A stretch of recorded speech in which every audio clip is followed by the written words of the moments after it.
என் அன்பு குழந்தையே, இன்று என்னுடைய பிள்ளைக்கு ஒரு சத்திய வாக்குறுதியை கொடுக்கவே நான் இங்கு வந்துள்ளேன். நாள்தோறும் நான் கூறும் வாக்குறுதிகளை நீ கேட்டுக்கொண்டுதான் வருகின்றாய்.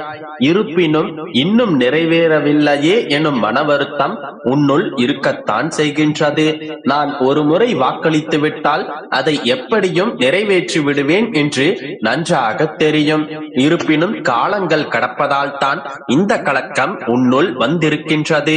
கலங்காதே மகளே, இதோ இப்பொழுது நான் உனக்கு கொடுக்கும் இந்த வாக்குறுதியினை நிச்சயமாக நிறைவேற்றுவேன். உன்னுடைய அப்பாவின் வார்த்தைகளை முழுமையாக கேள். பிறப்பு இறப்பு இடைப்பட்ட காலத்தில் அவரவர் கர்மாவுக்கு ஏற்றபடி சுகம் துக்கம் ஆகியவற்றை அனுபவித்துதான் ஆக வேண்டும். அதனால் வேதனையில் அழுவதை நிறுத்திவிட்டு என்னை பற்றிக்கொள். என் மீது உண்மையான நம்பிக்கை வை.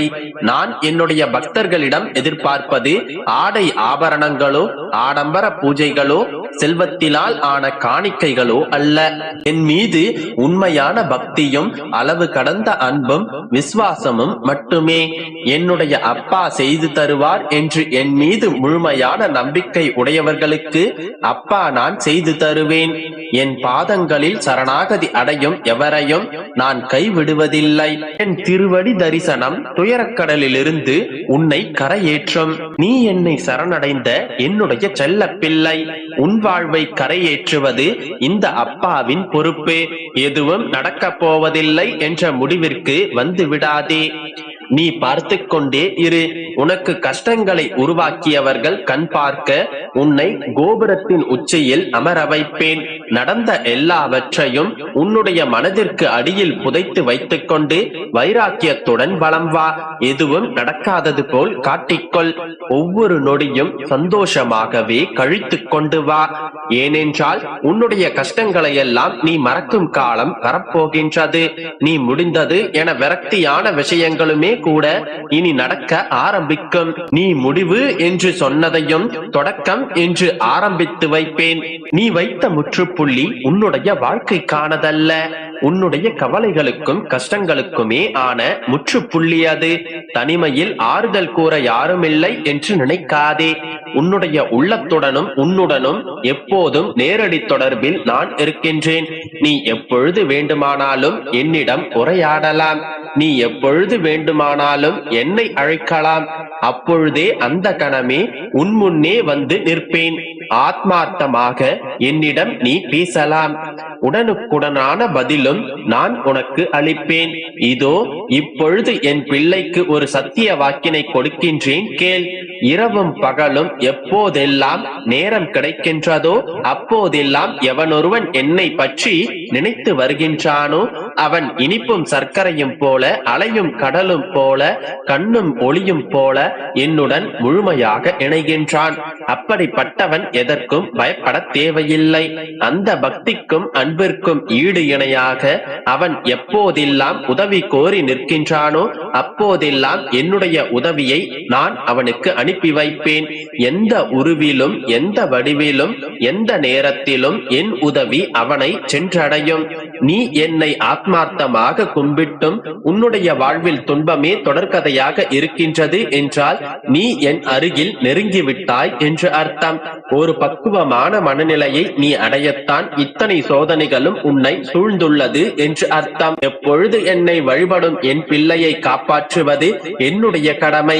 இதுவே என் பிள்ளைக்கு நான் கொடுக்கும் வாக்குறுதி. எனவே உன்னுடைய துயரங்கள் தீர்ந்து நீ வேண்டியது நிறைவேறும். என் வாக்கு நிச்சயம் பலிக்கும். நல்லதே நினைக்கும் உனக்கு நல்லதே நடக்கும். நம்பிக்கையோடு இரு, அனைத்தும் நல்லதாகவே நடக்கும். என் அன்பு குழந்தையே, பாசம் வைத்து பரிதவித்துக் கொண்டிருந்தால் நான் கூறும் வார்த்தைகளை கண்களை மூடி கவனமாக கேள். எனது வார்த்தைகள் உனக்கு மட்டுமே புரியும். அன்பை விதைத்து விட்டாய், விலகி வர மனமில்லை. தவறே செய்கிறார்கள் என்றாலும் தவிர்த்து விட முடியவில்லை. உதாசீனப்படுத்துகிறார்கள் என்று தெரிந்தாலும் ஒதுங்கி வர மனமில்லை. வேண்டாம் என்று சொல்லிவிட்டு வந்தாலும் வேண்டும் வேண்டும் என்று உன்னுடைய மனம் பரிதவிக்கின்றது. யாரிடம் பகிர்வது, யாரிடம் முறையிடுவது, யார்தான் நமக்கு உதவி செய்வார்கள் என்று ஏங்கிக் கொண்டிருக்கின்றாய். என் தங்கமே, ஒன்றை மட்டும் நன்றாக புரிந்து கொள். நாம் வந்து செல்லும் உலகத்தில் பிறந்திருக்கிறோம். அவரவருக்கு என்ன வேஷம் கொடுத்திருக்கின்றதோ அந்த வேஷத்தை தவிர அவர்கள் வேறு வேடங்களில் நடிக்க முடியாது. எல்லையில்லாத அன்பை வைத்திருந்தேன், என்னை ஏமாற்றி விட்டார்கள் என்று புலம்பிக் கொண்டிருந்தால் மட்டும் போதாது. அவர்களுடைய வேடத்தில் அவர்கள் சிறப்பாக நடித்து விட்டனர். இதை முதலில் நீ நன்றாக புரிந்து கொள். கடலுக்கும் ஒரு எல்லையுண்டு. அதற்கான எல்லையை இறைவன் படைத்திருக்கின்றான். ஆனாலும் கடல் ஒரு சில சமயங்களில் அதனுடைய எல்லையை தாண்டி வந்து விடுகின்றது. இயற்கையின் சுபாவமே இப்படித்தான். உன்னுடைய உற்றார் உறவினர் நண்பர்களே உனக்கு துரோகம் இழைக்கிறார்கள் என்று நினைத்து வருந்தாதே. அதனை எப்படி எதிர்கொள்வது என்று நிதானமாக யோசி. நட்பு, பாசம், அன்பு என்ற இவை அனைத்தும் இல்லாத வியாபாரிகளாக இருக்கும் இவர்களுக்கு உன்னுடைய அன்பை கொடுத்து விட்டோமே என்று நினைத்து வருந்தாதே. உன்னுடைய மனதை ரணப்படுத்திய விஷயங்களை நினைப்பதை மறந்துவிட்டு உன்னுடைய லட்சியத்தை நோக்கி பயணம் செய். உன்னுடைய இலக்குக்காக உன்னுடைய மொத்த கவனத்தையும் செலுத்து. மற்ற அனைத்தையும் தூக்கி எறிந்துவிடு. தோற்றுக்கொண்டே இருக்கிறோமே என்று சதா சர்வ காலமும் புலம்பிக் கொண்டிருக்கின்றாய். வெற்றி பெற வேண்டும் என்கின்ற நம்பிக்கையும் உணர்வும் வாழ்வில் தோற்றதற்கான தவறை எண்ணி அந்த தவறு மீண்டும் வராமல் தேவையான முயற்சிகளை செய்து வந்தால் வெற்றி பெறுவது உறுதியாகும். எல்லாம் முடிந்து விட்டதாக நீயே முடிவு செய்து கொள்ளாதே.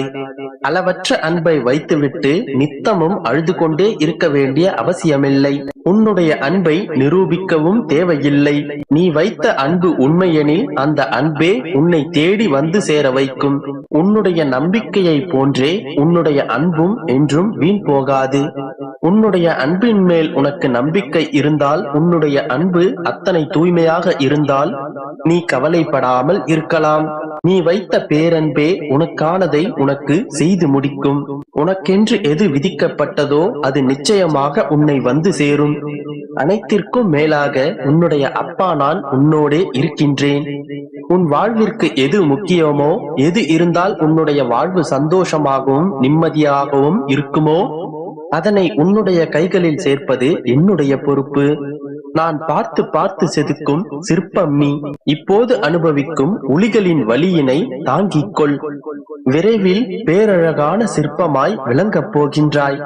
உன்னுடைய அமுத விழிகளால் அழுது கொண்டே இருக்காதே. உன்னுடைய அப்பா நான் இருக்கின்றேன். இதன் பிறகு நான் எதற்காகவும் அழமாட்டேன் அப்பா என்று நீ தைரியமாக சொல்ல வேண்டும். அதன் பிறகு அனைத்தையும் நானே பார்த்துக் கொள்வேன். உன்னுடைய அனைத்து கவலைகளையும் என்னிடத்தில் ஒப்படைத்துவிட்டு நீ மகிழ்ச்சியாயிரு.